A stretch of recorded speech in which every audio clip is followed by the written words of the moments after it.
And here we are again. Hi, folks. Old Man Grognard here. How you doing?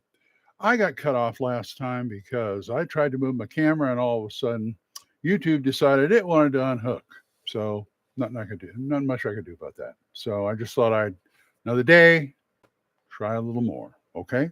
So we will go as long as YouTube lets me.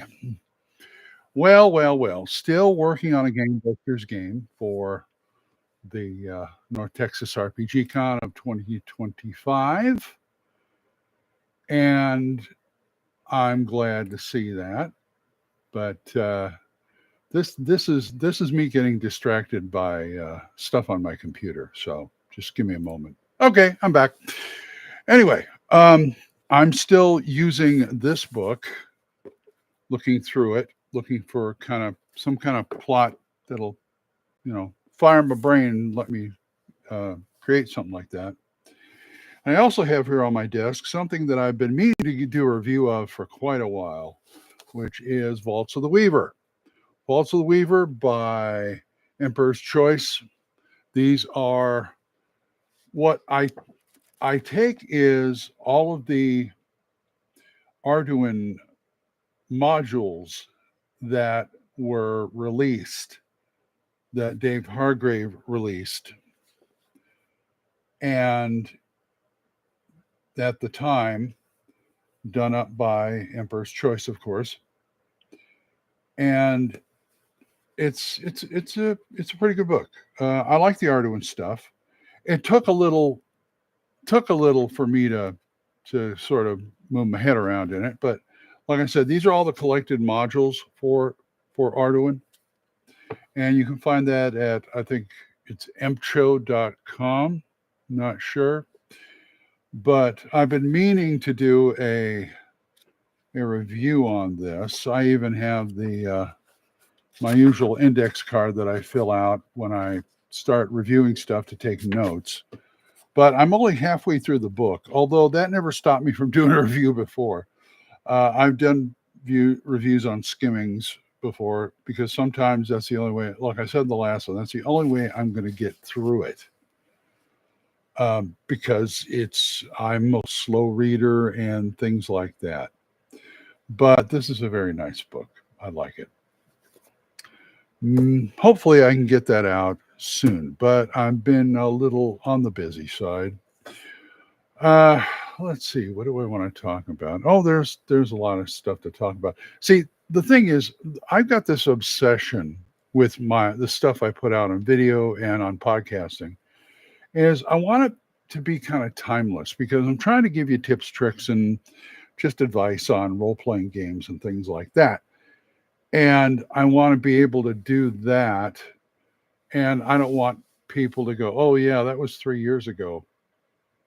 I mean, something, information will change, but I just don't want it to be, I don't want my stuff to be dated. Now, my friend Eric, he does this kind of stuff too, but he also covers what's happening in role playing community, what's happening in the role playing world. And while I try to keep up, I don't always. Um, in fact, I can't remember the last thing that the brouhaha is all about. So I guess I'm a little out of the loop, but this is one of the reasons why I do the live stream with Eric on a regular basis because it helps to keep me in the loop. So there's that. Just the mic here. There we go. Yeah, that way. There we go. And so that keeps me in the loop. So how are you guys doing, huh? How is the world treating you? How's life treating you? I get a little hermitish in here. I joined a gym yesterday. I joined the Steel Monkey Gym here in town. It's a mom and pop place. I like it. I have yet to go there. Tomorrow they're having an introduction to the gym class, and I'm going to go to that and start that. Hopefully, I've got some gym clothes around here I can wear. I have a bad, I've washed out of a lot of gyms, and I've done things like go 1 month and then never go anymore. And I hate doing that and stop doing that. But it's gotten to the point where I'm old enough that I really need to start looking at exercise along with changing my diet, which I have yet to do.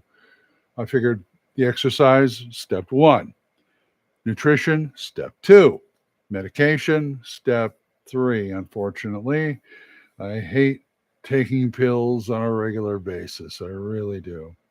Half my pills need to be refilled because they were on a different doctor and things like that. But anyway, the gym should be good because I'm going to make my I'm going to make myself go. What I like about the gym is it's 24/7. I've got a fob or an app that I can get in and I can go work. If I can't sleep at 2 a.m., I got to dress and go to the gym. Hey, why not? That'll tire me out a bit and give me a little. When I get home, maybe I'll sleep a little better. Why not? Or if I'm getting ready like 11 o'clock, midnight, hey, let's go to the gym and let's do it. It's just going to be me this time, not me and Becky. Um, she balked a little at the cost, but I find it reasonable. And there's no contracts, which is what I like.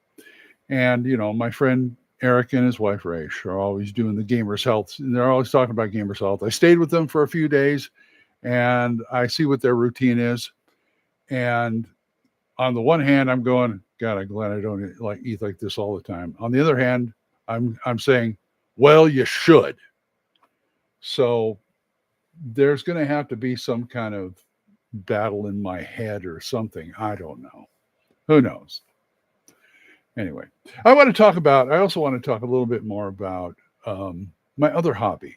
Remember last time I tried to show you my movies and I moved the camera here, and that's what cut off my camera for the podcast, for the live stream. So I'm not going to do that this time.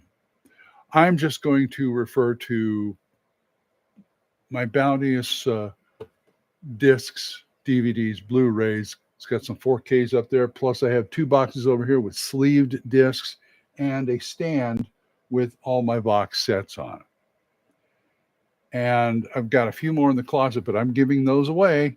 Remember that, Bad Mike, because you're going to get a load. I've got a few on eBay, but they don't sell, so I'm probably going to take them off.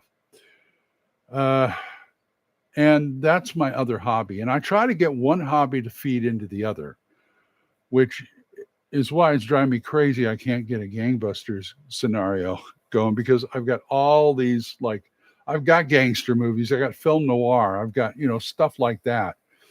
And nothing was coming to me, but things are starting to happen. And I watch these things. I got TV shows too. I watch The Untouchables, the TV show, the old one, or M Squad, or what have I got? Johnny Staccato. I've got Peter, the complete Peter Gunn. All those kind of things that I can start getting my brain kicked. Plus, I have old time radio on my hard disk. I love old time radio. Listen to the detective shows all the time. They're fun. Broadway's my beat. Johnny Dollar, a lot of fun. But I've got all that material to work with, but the brain doesn't kick in. And I know the brain is going to kick in soon. The problem here's the problem. Every year I do a gangbusters game, and every year I want to do something different. I want to, it takes place in the same place, Rock Junction, but I want to do something different. So I've done a prohibition bust. I've done a fighter ringside drama. I've done one with a circus. I've done one with Tenkar's Roadhouse, and and I did one with hillbillies with the stills that the gangsters were getting from. So I've got like 5 solid scenarios there. And every year it's like, but I want to do something different. Last year I repeated the fighter scenario, but I wanted to do something different this year because, as I said, I'm a special guest, and I want it to be, something really nice. One idea I have in the back of my head that's probably going to stay there for now is coming up with it's going to movies here. I'm trying to think. Coming up with a scenario based around things like the East Side Kids or the Bowery Boys, young delinquents who are busting chops and all that kind of stuff. But that to me is going to take some work. Although my friend Mark Hunt, who wrote Gangbusters BX, offered to help me, I'm still kind of like I don't I want something a little more surefire. You know what I'm saying? I might go into a gang war or something like that. I'm also afraid of things that are too big. You know, if there's a lot of moving parts that I have to keep track of behind the screen, I keep my games kind of simple. Even though I've run things like murder mysteries, those are a lot of fun. You know, and I got stuff like this. Here's one of my trashy compilations, Mobster Classics, 16 classic feature films, and they're all old. You know, Escape by Night, Gang Bullets, Gangster's Boy, The Racketeer, Babyface Morgan, Boss of Big Town, Gangs Inc., Lady Gangster, The Chase, Crime Inc., Shoot to Kill, Woman on the Run, The Big Combo, Johnny One Eye, Kid Monk Baroni, and Porter, New York. I've seen about three of these. Seen Porter, New York, and Big Combo, and half of Kid Monk Baroni. Kid Monk Baroni is notable because it is the first film role or starring film role for Leonard Nimoy, who plays Kid Monk Baroni. And they're basically trying to do a Bowery Boys type thing, not so much the comedy, but the like the East Side Kids or the little tough guys, the action stuff. But yeah, he's Leonard Nimoy is a young, it's a young teenage Leonard Nimoy trying to keep his nose clean with the tough city streets and the cops and all that kind of stuff. So that's the kind of thing I was talking about. But I would rather do something a little more along the line. You know what's a good story that I thought about today? The movie It's a Mad, Mad, Mad, Mad World. Because, I mean, that was what spawned the race for the goodies type genre. I mean, like The Great Race, Rat Race. Um, I haven't seen Knives Out, so I can't tell. But it's the whole thing. A gangster's dying, and he leaves a clue to where all his money that he stole is, and all these people hear it, and they race each other trying to get the money. That's a good scenario right there. Although I would probably just change it around and be a little darker, noir it up. You know, something like one of the players, this girl or guy. Let's make this girl who runs down the alley into his arms and says something or hands him a note or something like that, and she dies in his arms. He drops. There's a knife in her back, and these people are running, coming after her, running down the alley, and he has to get out of there. So they got to figure out what's going on. What's this all about? Why are these people after us now? So to me, that's a good solid idea right there. See what I can do with it. And that's pretty much the state I'm in right now. So yeah, I've been mulling over things. You know, I'm assuming you can hear me. I have not checked my stats on here. Well, my microphone is microphoning, so that's good. And there we go. I guess I'll find out when I watch this back. I rewatch this. Uh, Also, I'm thinking of getting back into the drawing game. Like I said, on my other one, I have an iPad now with Procreate, but I still do the sketchbook thing. This is one of my sketchbooks. I got this little thing off of Amazon. Keeps all my pens and everything in there. And it keeps it with the book. I've done stuff like this, that kind of thing. I tend to lean towards the steampunky fantasy. You know, it's a lot of fun. It's a lot of fun when I. Hey, hiya, Chupa. How you doing? Thanks for finding out. Uh, this is a Ratton from my friend Matt. His Mythgarther game, his old world of Mythgarther, and I'm losing stuff out of the book here. Ratton are basically um, rewritten Skaven for his world. He still has the world. He just doesn't have the game anymore. Um, he he converted over to Castles and Crusades. Now, Mythgartha is a good is a good game, I think. Mythgartha is a good game, and if you can still find it, get it. I believe you can still find it on Drive Through RPG, maybe. And it's 5e based, but I always said if anybody ever put a gun to my head and made me run 5e, that's what I would run, because he took all the crap out of it, but he sort of like let it die. He's still running modules and such, but I think they're more for either Castles and Crusades or BX. He went to Castles and Crusades because, well, he found out. See, here's the funny thing that happened. Here's another picture. Ain't he fun? Whoop, there we go. Here's a funny thing that happened. He one night called me up. I was playing in his game. He called me up and said, "I got nothing. I need to take." He basically said, "I need to take a break for a while." And he said, "Can you run a few sessions of whatever you want to run?" And I said, "Sure." It's going to be Hyperborea, but sure. And so he got to be a player for a while. Excuse me. He got to play a player for a while, and I ran one of the modules. I ran the old Ghost Ship of the Desert Dunes for his group. He lost his character and he made a new one, and he had the time of his life. And I said, this is based on first edition AD&D. He said, "Yeah, but I don't really care for first edition AD&D. I'd rather play basics." So he went back to Beckmate. He went back to Rule Cyclopedia for a while. Then WotC and Hasbro did their thing about the OGL, and he got so mad that he said, "To hell with it. We're playing another system." So now he's playing Castles and Crusades. I think he's writing the modules for that now, too. But he had some nice stuff in there in Mythgartha. It was more German Scandinavian type game, fantasy game.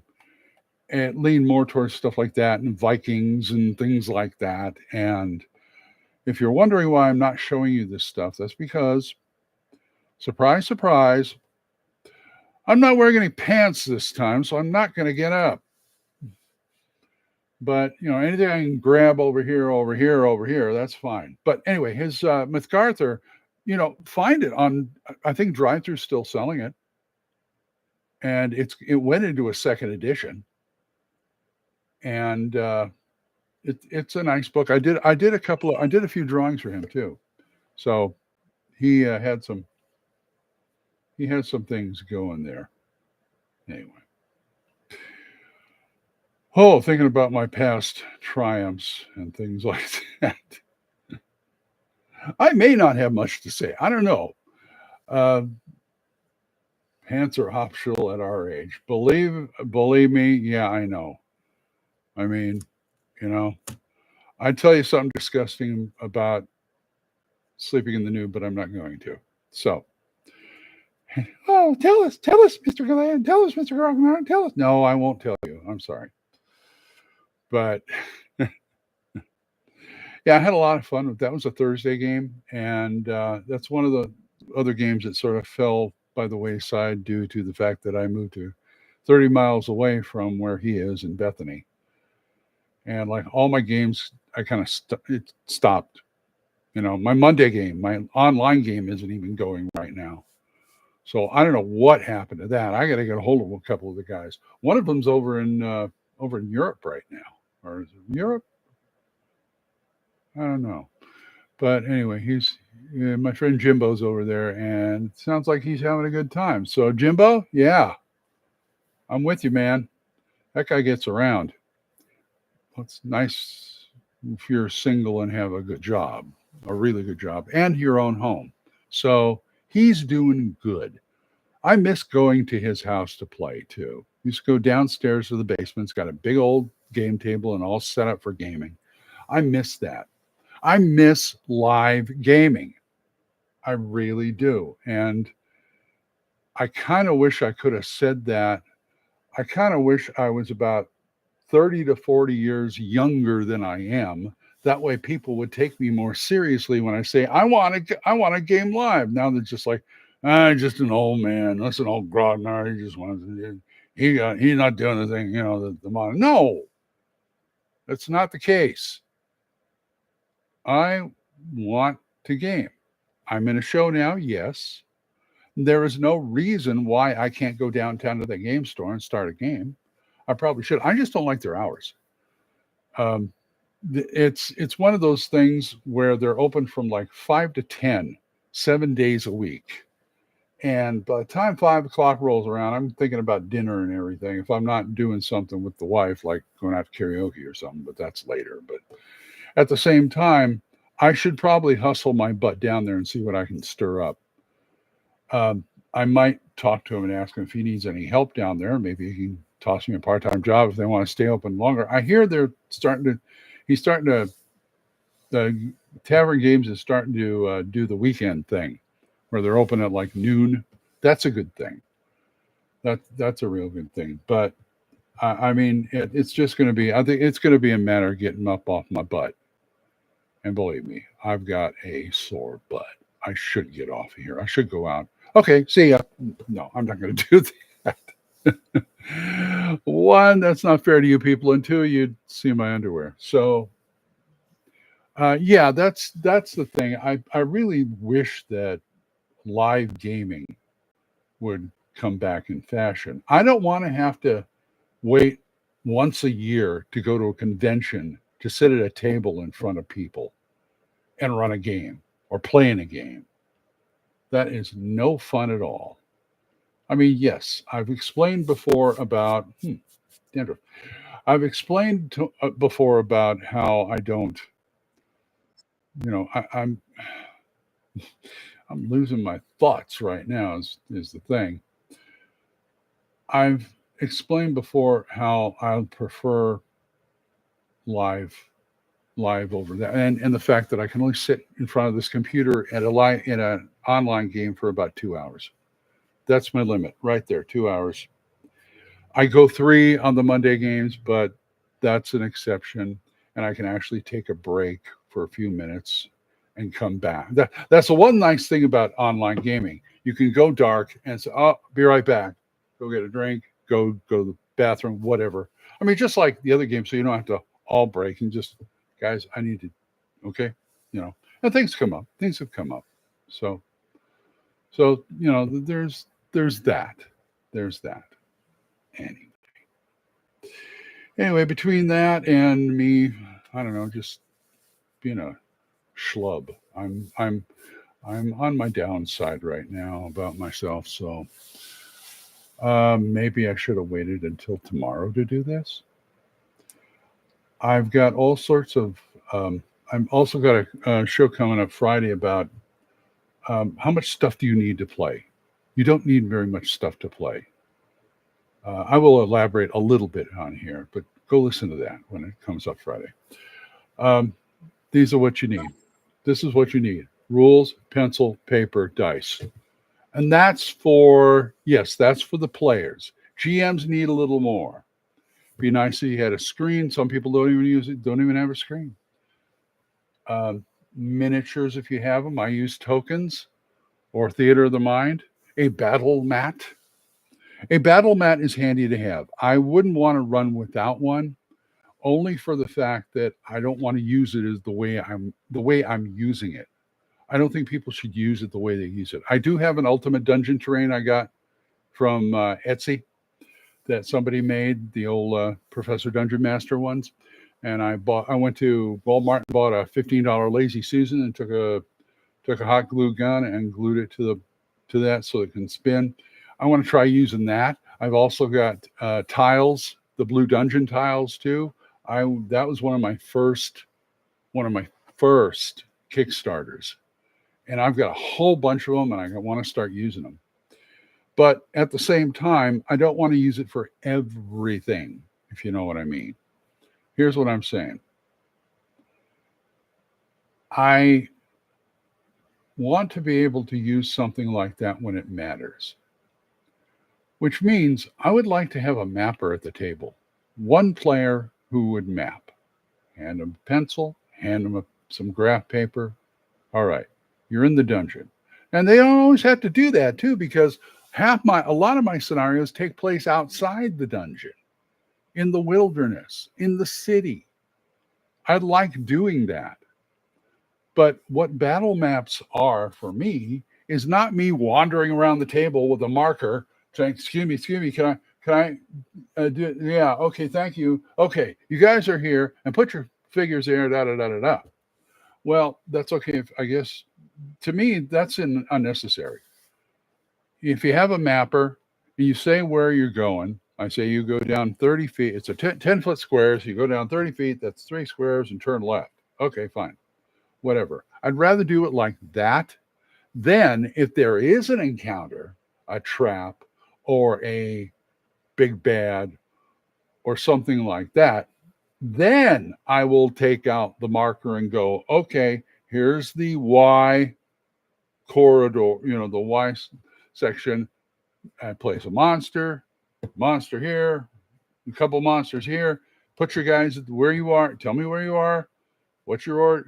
Put me in your order. Actually, I will make them put me in your order. Then you put the monsters out. I've botched that so many times. So many times. I botched that. It's like I put the monsters out. What's your order? Oh, yeah. Well, I'm in front. No, I'm in front. No. I'm going to be in the back. Of course, then I do stuff like to put a monster behind him. But yeah, that's the way I think it should be run, encounter by encounter. That's you do not. To me, you don't use a battle map, for every single thing. That's boring, and it's a lot more work than you need to do. But that's why I would want a battle map just for those things. I even got some of the Pathfinder flip maps. Those come in handy when you want to do a terrain. Oh, you're in the grasslands. Boom. Oh, you're in the forest. Boom. There it is. And you can write on it, which is nice. And it's easier to take with you rather than having a rolled up battle mat with you all the time. But that's my present. That's my preference. That's my present. That is Glenn's presence. I do NPCs on here. I've been toying with the idea of another Old Man Grognard video series, Old Man Grognard's NPCs, where I come up with a NPC, a type of NPC. I really don't want to give you any stats for it because it's, game neutral or even genre neutral. Come up with a NPC, and then flesh it out a bit. And then, go ahead, guys, it's all yours type of thing. That's one of my ideas that I think I'm going to be working on. My problem is I tend to go off 10 directions at once, and none of them get very far. So, hey, what are you going to do? So, anyway. All right. That's about all I got this time. And I'm glad, Chupa, thank you for hanging with me for a while. And guys, if you ever want to redo this again, sure. Let's do this on you'll see me here, you'll hear me and Radio Grognard, Spotify for creative Spotify. Thank you, Chippa. Great having you. Also, there's Thaco's Hammer podcast, which we should be recording something soon. So anyway, and you'll see me with Eric, on the Tenkar's Tavern stuff. Triple D, yay. All right. Well, you guys have a good day, and I will see you later. Bye-bye.